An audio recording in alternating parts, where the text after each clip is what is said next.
Assalamualaikum dan selamat sejahtera. So, bertemu lagi kita dalam video tutorial yang berikutnya. Kita dah pergi sebelum ni, kelas yang sebelum ni berkenaan tentang persamaan linear dan juga persamaan linear dalam satu pemboleh ubah.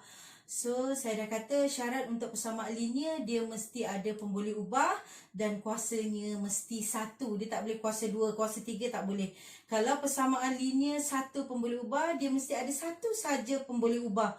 Pemboleh ubah tu apa? Saya kata sesuatu yang kita tak tahu, yang kita gantikan dia dalam bentuk huruf. Any huruf boleh jadi pemboleh ubah. Itu antara syarat utamalah dalam persamaan linear. Dan kalau awak tengok kuasanya tu ada 2, dia bukan persamaan linear. Tak kiralah satu pemboleh ubah ke ataupun 2 pemboleh ubah.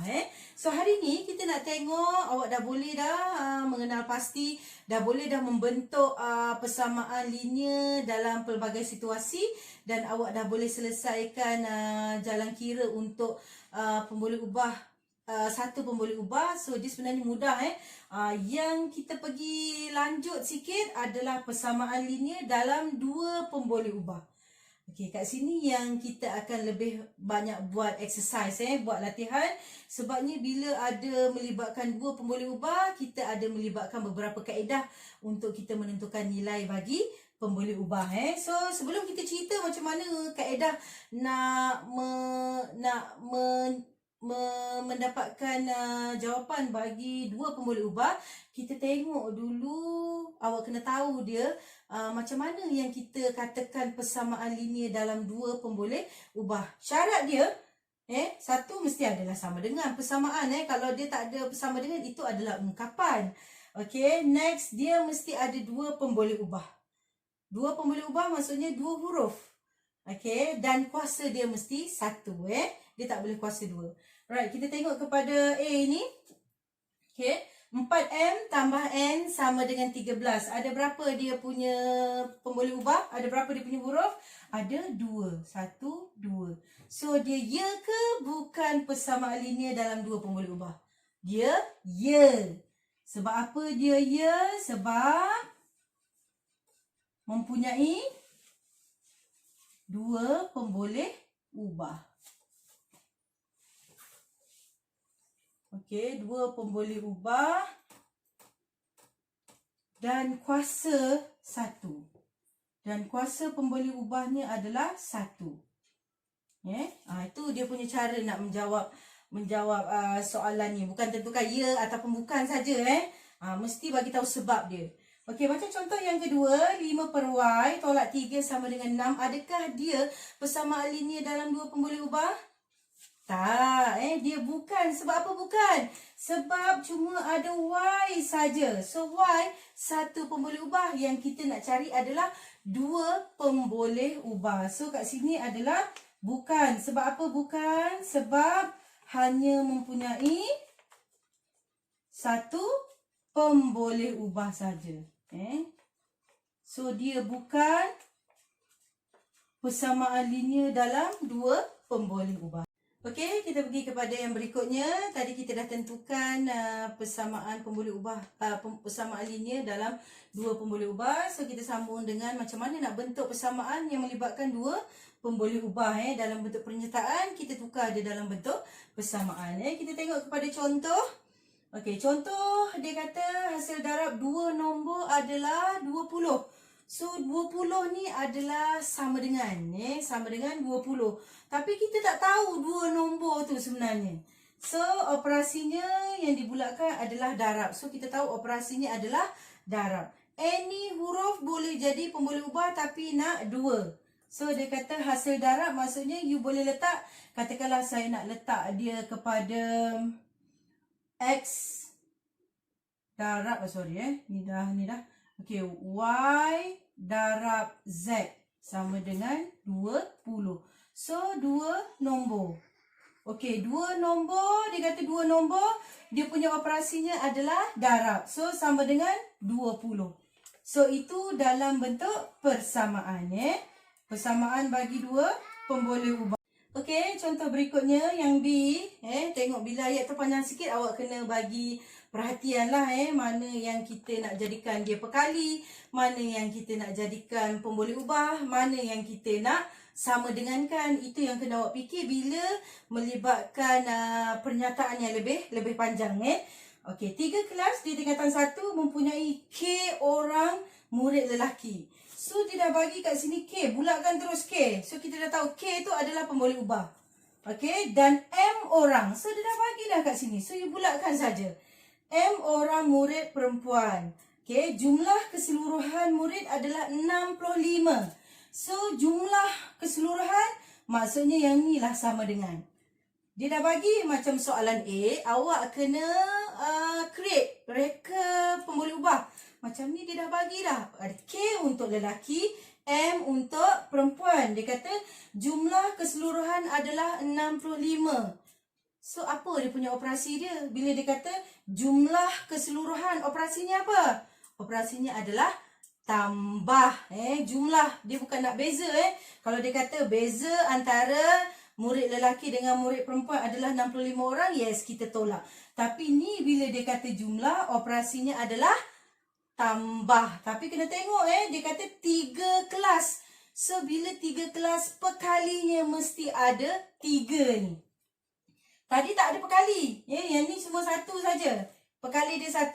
Yang ni dia ada 3 perkali. Maksudnya kat sini bila awak nak bentuk persamaan, dia akan jadi macam ni. 3K.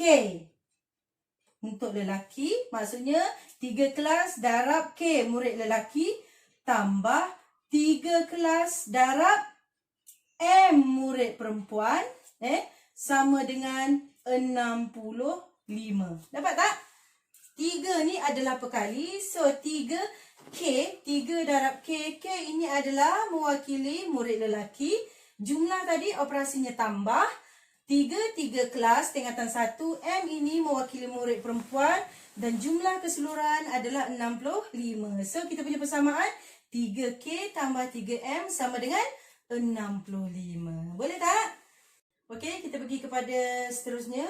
Kita nak menentukan nilai. Cuma bila dah sampai kepada 2 pemboleh ubah ni, dia sedikit rumit sebab dia ada beberapa jalan kerja yang awak kena buat. Sebabnya dia melibatkan 2 pemboleh ubah. Yang sebelum ni, kelas sebelum ni, dia hanya melibatkan 1 pemboleh ubah pun dah panjang dia punya jalan kerja kan. So ini kita doublekan dia. So dia lebih rumit lah, banyak kerja lah. Dan ni biasanya ditanya pada soalan bahagian C. Alright, so kita akan menggunakan kaedah penggantian nilai saja. Tapi melibatkan banyak pasangan. Contohnya katalah soalan dia kata tuliskan 3 pasangan penyelesaian bagi persamaan 2M tambah 2N sama dengan 10. Okay, dia nak 3. Ada mungkin minta 5, ada mungkin minta 4. Bergantung kepada soalan. Dia nak 3 pasangan, maksudnya kita kena cari 3 pasang nombor. Nilai bagi M dan nilai bagi N lah. So nak senang awak buat jadual lah. So yang ni untuk persamaan pertama, kedua dan ketiga. Kita ambil salah satu yang awak nak cari. So kita mula dengan yang first lah, senang. So M, kita N. So awak sebenarnya boleh start dengan kosong, 1 ataupun 2, ataupun awak nak start dengan 1, 2, 3 ke. Kita mula daripada angka kecil. Katakanlah dia nak 5 persamaan, so mungkin boleh buat 1, 2, 0, 1, 2, 3, 4 ataupun 1, 2, 3, 4, 5. Kalau kita terus kepada nombor besar, susah untuk awak selesaikan. Sebab dia tak mention, dia tak nyatakan start daripada nombor berapa. So kena ikut yang paling senang lah. Right, so ni saya kata M ini saya nak tentukan daripada 0, 1, 2. So sini 0, 1, 2. Atas ni tak payah tulis lah, takut awak confuse. Ni sebenarnya pasangan 1, pasangan 2, pasangan 3 lah. Right, saya try dulu gunakan M sama dengan 0.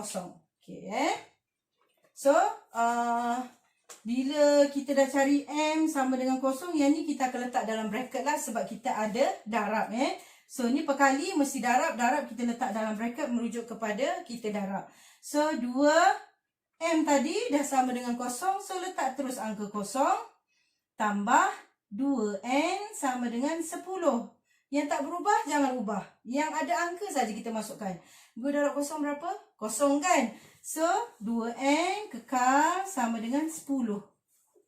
N, 2N ni dia adalah 2 darab N. Jadi 2N. So, bila bawa ke seberang, dia akan jadi bahagi. Macam contoh sebelum ni pun sama.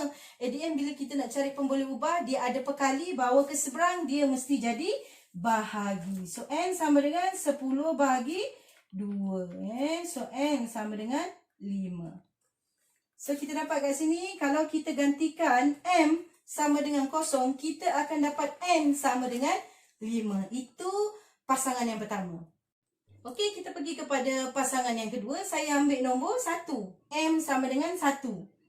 So, kita masukkan balik 2. M sama dengan 1 tambah 2N sama dengan 10. Ni yang mana kekal? Kekal lah sebab kita nak cari N. 2 darab 1, 2. Tambah 2N sama dengan 10. 2 tambah dengan 2N, dia tak boleh selesai. So, yang kita nak cari adalah 2N. So, kita kekalkan 2N sama dengan, saya kata, yang dalam topik satu pemboleh ubah, saya kata, lepas kita tulis sama dengan, mesti angka selepas sama dengannya awak tulis semula. Next, yang ini, 2 ni bawa ke seberang. 2 ni tak ada tanda negatif kan? Maksudnya dia tambah sebelum ni. So, bila tambah bawa ke seberang, dia jadi tolak. Tolak 2. So, 2N sama dengan 10 tolak 2, 8N sama dengan 8 bahagi 2. Sebab ni sama saja. Saya kata sama dengan contoh yang tadi. So, kita bahagi N bahagi 2 sama dengan N sama dengan 4.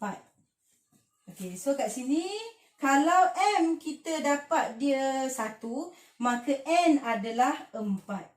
Okey. Okey, kita pergi kepada M sama dengan 2 pula. Last penyelesaian yang ketiga. So, kita tulis balik 2 darab M tadi sama dengan 2. Tambah 2N sama dengan 10. 2 darab 2, 4. Tambah 2N sama dengan 10. Kekal So, saya kata macam 2 tadi. So, 4 ni kita akan bawa ke seberang. So, yang kita kekalkan 2N sama dengan 10. Terus tulis angka ni. So, 4 ni bawa ke seberang, dia akan jadi tolak. Kenapa tolak? Tanda sebelum ni adalah tambah. Dia nombor positif. So, bila bawa ke seberang, dia akan jadi tolak. So, 2N sama dengan 10 tolak 4, 6. So, N sama dengan 6 bahagi 2. So, 2 ni bawa ke seberang. So, darab dia akan jadi bahagi. So, N sama dengan 3. So, kalau kita letakkan M tadi sama dengan 2, maka N kita akan dapat 3. So, ini yang kita panggil dia banyak penyelesaian. So, kat sini dia minta 3 pasang. So, kita bagi dia 3 pasang. Mungkin ada soalan, dia dah guide awak dah nak bagi nombor berapa. Contohnya, dia bagi M sama dengan 1, 2, 3, 4, 5. So, yang kita cari adalah pemboleh ubah yang berikutnya. So, itu yang dia dah guide. Macam ni, any angka you boleh gunakan. Kalau dia kata 3 pasang, 3 nombor saja.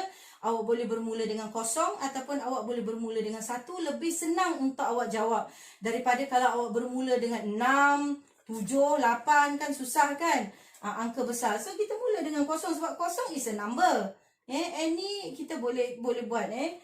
Itu adalah untuk kaedah menentukan nilai bagi 2 pemboleh ubah. Okey, itu saja untuk hari ini. Saya kata kita akan pergi kepada menjawab latihan dalam slide dan juga kita akan mulakan carta bingo sekejap lagi. So, tengok balik saya punya YouTube supaya awak lebih jelas dan jelas. Sebab lepas kelas minggu depan, dia akan pergi kepada kaedah yang lebih rumit. Okey, itu saja untuk hari ini. Sekian, terima kasih.